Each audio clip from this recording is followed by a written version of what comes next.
compare Akainu's power with Dragon's, as both their abilities stand in direct opposition to one another. It becomes not just a fight of power, but a clash of ideologies, one man burning the world to preserve it, the other tearing down the heavens to give it new air. Let me explain. Akainu embodies absolute justice. His magma destroys everything it touches, basically molding the environment with its heat, which annihilates anything that it comes in contact with, just like we saw with the Buster Call in Ohara. Their findings threatened the stability of the current system, so Akainu just destroyed it with zero care or empathy. While at the same time, Akainu would view this incident as a glorious victory for the justice of the Marines. It further validated his reason for joining this cause in the future, as Rock's the strongest pirate's defeat cemented the Marines' strength, even though another pirate Roger helped in this W. That's why Akainu's views are flawed in the grand scheme of One Piece. Absolute justice only treats the symptoms but not the root issue that is causing them, which is Emu. On the other hand, you have Dragon's Wind, which is formless, fluid, and free. He's giving life to the ones abandoned by the system, while Akainu would just destroy elements such as Eva or the people of Ohara. Dragon lets them roam free through the Revolutionary Army, as we saw with Robin during the time skip, or the closeness of Clover and Dragon. He tries to understand these things that exist in the world, even if they stand in opposition to the world government. Instead of seeking total control like Akainu through violence, the GOAT seeks liberation by dismantling the current system that oppresses. The magma burns and silences dissent. Dragon's Wind stirs and awakens it. Akainu represents a world locked in place where the strong crush the weak, while Dragon seeks a world in motion where the lowest can rise. This clash of ideals and way of viewing the world is what likely caused a rift between the two, as Dragon, similar to Aokiji, likely left the Marines due to his disagreement with how things were done. But Akainu wouldn't just let Dragon, now branded as the most dangerous criminal, just roam free. So instead, they clashed just as the battle in Punk Hazard. However, it was a stalemate with both choosing their own path. As Sakazuki kept on climbing the Marine ranks and became the Red Dog, Dragon would help the world in his own ways by creating the Freedom Fighter militia to fight against the government. The irony here being that Dragon is using everything he learned from his time in the Navy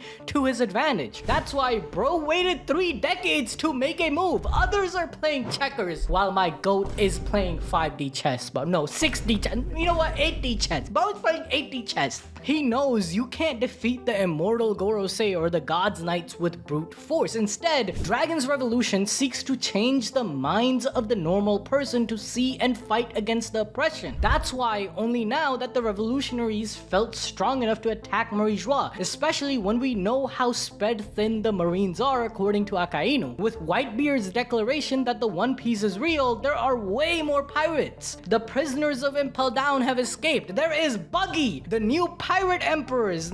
Too much shit for the Navy and the government to handle right now, okay? Leading to it being the perfect time for Sabo and the revolutionaries to ignite the 7-Nation Rebellion. Emu can destroy an entire island with Uranus, but if Dragon changes the minds of dozens, then Emu will be left with nothing to rule but holes in the sea. That is the true masterclass of Dragon's strength and why I glaze this man. However, One Piece is a battle shonen at the end of the day, you know? When Dragon finally shows his power in the manga, man, it's gonna go everywhere. But the next step for our GOAT is to return to the battlefield, which is likely why Shamrock was called back from Elbaf. With Kizaru already cooked after his battle with Luffy and Egghead, and Garp downed in full lead alongside 3 Holy Knights deployed at Elbaf, the government is looking very vulnerable. Perfect opportunity for the revolutionaries to strike. So just like his son is fighting an OG admiral in Kizaru and his father Garp fighting another one being Kuzan, Dragon will complete this trifecta by going head to head-to-head against Akainu in the final saga. It would be very poetic to see two youngsters who were in the Marines together take up different paths to the tragedies they went through in life. Even the jump start to Dragon starting the Revolutionary Army officially happened due to Akainu's action of calling in a buster call upon Ohara. So with each generation of Monkey D family fighting an admiral, Dragon's links to being a celestial, a former Marine, and having the same age as Akainu, it suggests their growth side by side, and the conclusion will be that Dragon's mission is successful after the final war, of toppling the world government and causing the government to go through a change by giving power back to the people. Where kingdoms Dragon and Luffy saved throughout the story will be the representative of it all. Sword will become the Neo Marines and finally govern the world through equal justice with no nobility above, nor oppression or racism. Subjugation would be that of the past. That's why